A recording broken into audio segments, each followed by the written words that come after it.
Thank you very much. Thank you very much for the opportunity of being here. Well, when I thought about the title of my little presentation, and you know I'm a yellow press journalist from Germany's biggest tabloid, so I'm allowed to do this, I thought about something very, very doomish, something that would raise bells and that would cause alarm here. But during the discussions yesterday, honestly, and the presentations, I heard that this is not so far off the mainstream opinion we are hearing here. So I just want to emphasize even more what we have heard over the last days when it comes to lessons learned from Ukraine, when it comes to the war in Ukraine, what we are doing there right now and how we could or could not learn from this. So the title is Unwilling to Win, How the West is Allowing Russia to Beat Ukraine. And I know it's a very controversial title, and what we're seeing here is the Russian flag on top of a large residential building in Vuhledar, which was captured by the Russian army like 2 weeks ago after 30 months of fighting. And unfortunately, this shows a dynamic which has not been reversed since October 2022. With the exception of the Kursk offensive, and the outcome is still open, I would say, Ukraine hasn't won a single battle since 2 years, over the past 2 years. And this is the facts you are facing in Ukraine when you speak to the soldiers, when you also look at the motivation, you look at the morale, how it's working. As I said, Kursk was a little exception, but still I think we are going in the same direction. This presentation a little bit is to maybe a last wake-up call before it's too late.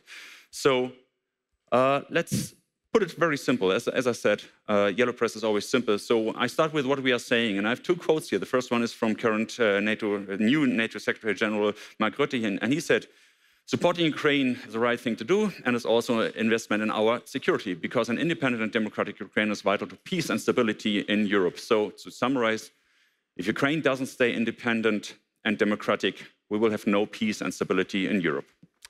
And the second one is from someone here in Lithuania, from President Gitanas Nausėda, I hope it's pronounced correctly. "We all clearly understand that defending the Ukrainian state also means defending independence of all nations bordering Russia," so something like this nation here. "Our Europe and European way of life can only survive if Ukraine stands strong and wins this war."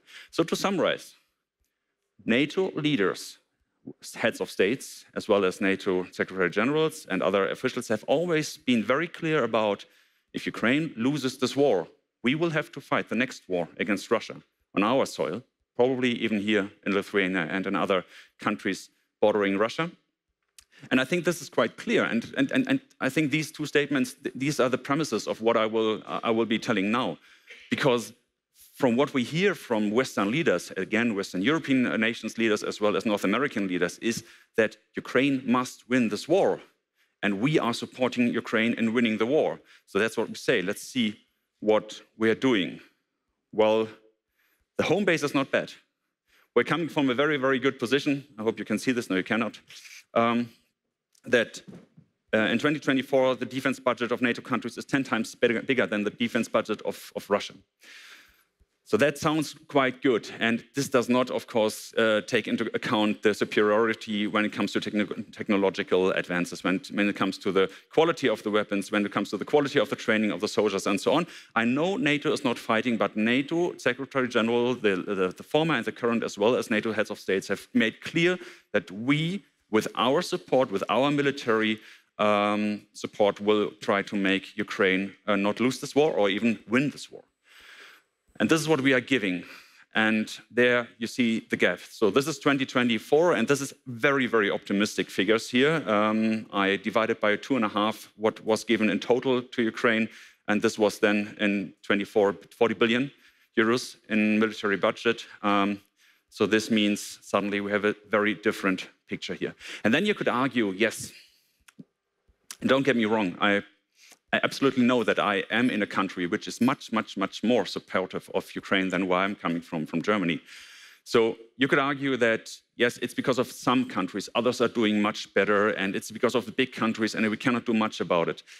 But if you see one big lazy country which never really has explained that Ukraine must win this war, but that preventing a direct NATO-Russia clash is always more important than Ukrainian sovereignty, which is my country, Germany, then you can see that in 2024, we are giving only 8% of our military budget to Ukraine. So we have 55 billion this year, and we're giving around 5 4.5 to 5 billion to Ukraine. So this is quite nothing. And you could say, yes, that's Germany, that's Germany. But then have a look at Lithuania. Lithuania also said that from next year, we will give 0.25% of our total budget to Ukraine each year. But your defense expenditure is 3.2% next year, 3.0 maybe. So there's also 8%. So that's interesting. NATO countries from Germany to Lithuania are giving 92% of their defense budget to their own military, while giving 8% to Ukrainian military and funding, which doesn't really match with the wording that Ukraine must win this war, so we don't have to fight our own war. And to make it even easier, I just gave the numbers of some NATO countries and their Leopard 2s in service. Not all of them are operational, but these are the total numbers. And we have had 2.5 years, so we could have refurbished a lot of them, but we didn't. And you see, and I'm talking about main battle tanks here, not pioneer vehicles. That's why you might be afraid, you might be astonished a little bit about Finland or other countries. So I'm talking about main battle tank system. And these are NATO countries with operating Leopard 2. You could also see America, which I think has 3,000 Abrams, is it? And 31 of them were given to Ukraine. So that's the same dilemma there we have there. So, and of course, you could argue about many other things. You could not just argue about main battle tanks. You could argue about ammunition. You could argue about air defense and so on. And I will come to this right now, because now it gets a little bit personal. I just have been in Ukraine 3 weeks ago, have been embedded with different brigades for a couple of days. And reality on the ground, well, so this is the artillery control center near Pokrovsk. It's the brigade or the fighting unit Karadak, and they're defending the southern flank of Pokrovsk, mainly Seledovo. And within this day there, I could see how they react to the Russians. And it's hundreds and hundreds of Russians moving west, east of Pokrovsk, south of Pokrovsk, north of Pokrovsk, everywhere. So, and I will not touch upon the problems about coordination. I will come to this later a little bit. But no matter if you have 1 Russian, 2 Russian, or 5 Russian, or 10 Russians walking from A to B, they had 5 shells for them, 5 artillery shells. No matter what. If they hit them or not, artillery is always a little bit tricky. The first one doesn't hit the target, the second one is a little bit closer, and the third one hopefully hits. So it was very, very complicated for them to stop the Russians, and they were like, quite frankly saying, we cannot stop them. We have this number of artillery shells. By the way, it was Soviet artillery shells, so probably from Serbia. So 122 millimeter for single persons, 152 millimeter for structures, and they had some 155 millimeter and 105 millimeter artillery pieces in place, but they did not use them this day for, I don't know, reason. So this was very, very obvious that they said we could stop them. We are seeing them moving, and it's they have enough Mavics. That's a good thing. So they could see them moving for kilometers, but they could not stop them. They could just watch them advancing, seeing them being outflanked. And as you know, Ukrainsk fell some days later near Seledovo. I think another nearby village also fell some days ago. So Seledovo is in more and more difficult situation. And the next thing I will show you is a little video, so I'm not talking too much, but I will hear myself talking. I'm sorry, you also have to. It's from Kurachovo area. It's in Vuleda area, 20 kilometers north of it. And I also recorded this video 3 weeks ago, and you can also already see this Russian Su-34 there. And what you're seeing now is the same thing from the, from the receiving side of Russian FIB 500 bombs. So I hope it's impressive, and I hope you understand the problem there.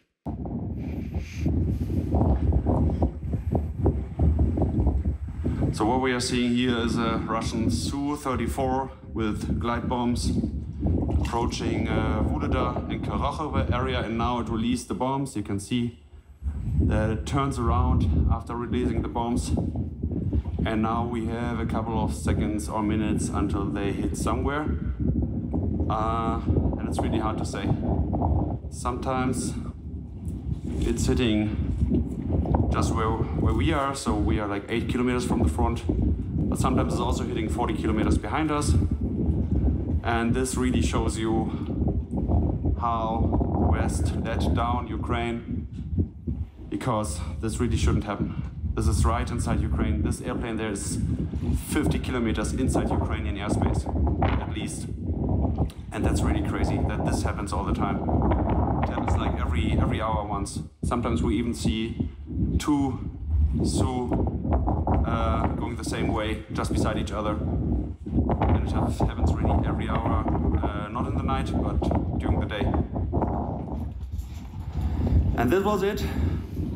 So we were just stopping to film, and then the 4 FRB 500 hit around us. So that was quite loud. I won't film the horizon, but you can see it was 4 bombs together. 1, 2, yeah, of course, I filmed everything. 3, and there's a 4th. So it's fucked up, we cannot do anything against it. So this was Kurachovo area, and they hit.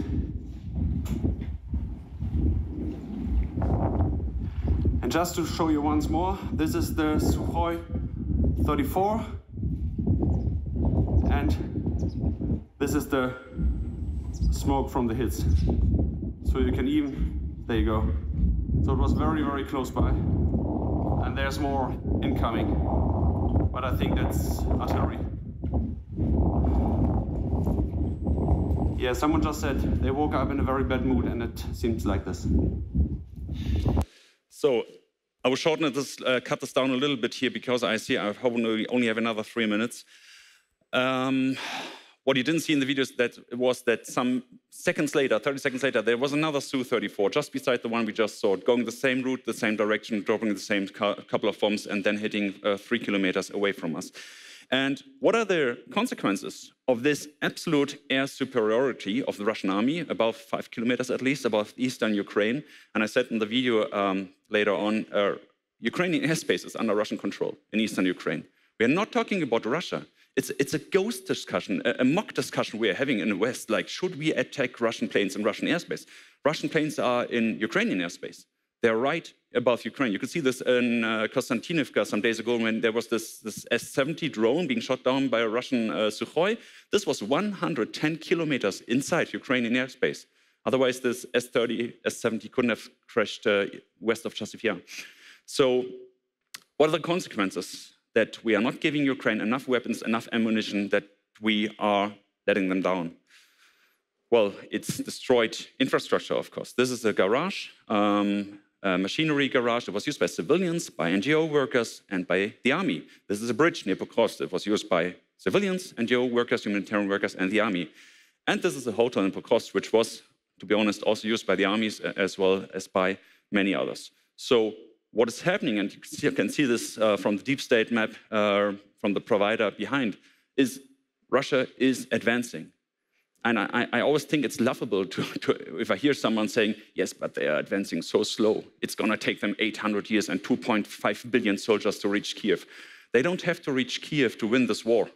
I think that's quite important.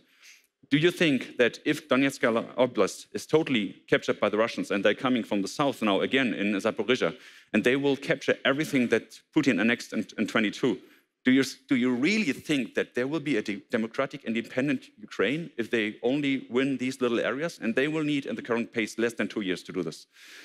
So what are the Ukrainians doing? I think we have heard a lot about this yesterday. They're trying to replace and supplement missing ammunition with FPV drones. And a lot of these drones, you can go to Ukrainian units, they're not coming from state providers. A lot of them, the majority of them, comes from private donors in the West and in Ukraine as well. So you can see the German flag here. This is a German-donated FPV drone. And it's many areas where you can see that the Ukrainians are relying on drones instead of artillery and instead of other weapons. You could see from Mr. Butasov yesterday, and I'm really happy he's here today, that these drones are taking out more Russian pieces than anything else. So, war lessons from Ukraine. I think if you see what we are claiming, what our leaders are saying, that Ukraine must win this war, otherwise we have to fight a war against Russia in 10 years, in 12 years, my son will be fighting this war probably, then my lesson learned would be, it's time to start over. It's time to have a totally new approach. What we are doing is not working. What we are doing is bleeding out Ukraine for maybe 5 years, 10 years, we will see, and then it will be over. And I'm quite sure that Mr. Zelensky cannot survive this. And I'm also very, very skeptical there will be another democratic government and election after Russia occupies more and more of the country. Ask yourself, how would you fight a conventional war against Russia and then give Ukraine the skills, means, and permissions to do the same? Because otherwise, everything we are doing is just fake. I mean, it's just cheating ourselves and cheating Ukraine while telling them we will support you while bleeding them out very slowly. And okay, and by skills, means, and permissions, I mean, of course, you know the discussion about the Russian targets. You know that they don't have enough means. You can see some of the means behind this. This was the big counteroffensive where the West, in the end, supplied one or two brigades. It was the 47th and the 82nd. They were quite well prepared for this counteroffensive in Zaporizhia. 2 brigades to pierce through 12 million Russian mines and reach Crimea. Think about this. Mr. Blinken said they are prepared and they have the means. This was unbelievable. And skills, I also mean teach them more than just the basic training. There are thousands of Ukrainian soldiers which have been taught in the West, but on a battalion level, on a brigade level, there is almost no interaction between them. It's unbelievable to see that Ukrainian units are fighting and they don't know the unit 500 meters to their right. They have no contact with these units. There's no communication between different units. And this is the case, unfortunately, from Kharkiv to Donetsk to everywhere. And otherwise, as I wrote, Ukraine, NATO, and the West will lose this war, and Russia will militarily, economically, and diplomatically win this one. I think this diplomatic win is already going on right now. You can see this in South America, you can see this in Africa and parts of Asia, that countries are turning pro-Russian. Russia's basically turning over the Sahel zone and other areas, because this narrative of Russia winning against NATO in Ukraine, I know it's not fully true. Ukraine is not a NATO country, but the narrative is so strong, also because of what our leaders said, that Russia is transporting this to the global south, and they are believing this. So in a couple of years, if we are not able to let Ukraine at least stop Russia, I would say, at least stop Russia, not to talk about liberating all areas, no one will trust NATO anymore. Everyone will see us as weak, and all little nations will turn towards authoritarian regimes in Russia and China and other areas. So that was my little, hopefully little shocking presentation, and I hope you can carry this to decision makers. Thank you.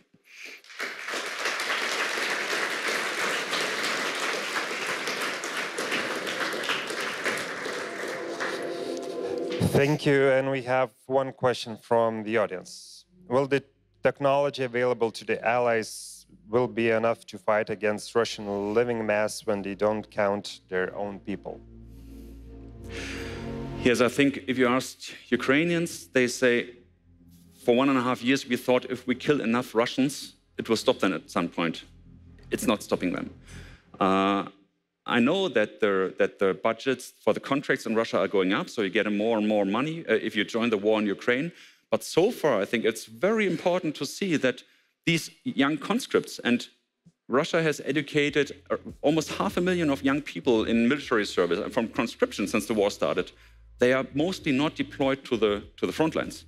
So at the front lines, there are working people for money, for 1,500 euros per month. They are willing to kill Ukrainians and willing to sacrifice their own life as long as their wife gets a Lada after they're killed, or something like this.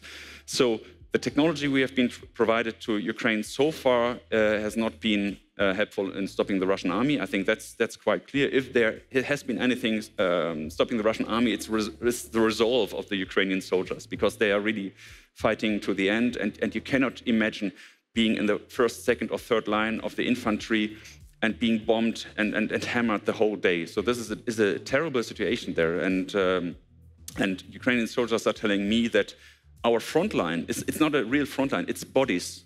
It's bodies holding the front. And we have 2 lines of bodies. We have Russian bodies trying to move west, and the Ukrainian bodies trying to hold them off. And so far, well, they're trying a lot with FPV drones, with artillery, and so on, but especially the Russian air superiority when it comes to FAB bombs, and they are dropping, we heard this yesterday, 1,300 a month, I think. That's the current pace, and it's going up. I think so far, no Western technology has been there to stop the Russians.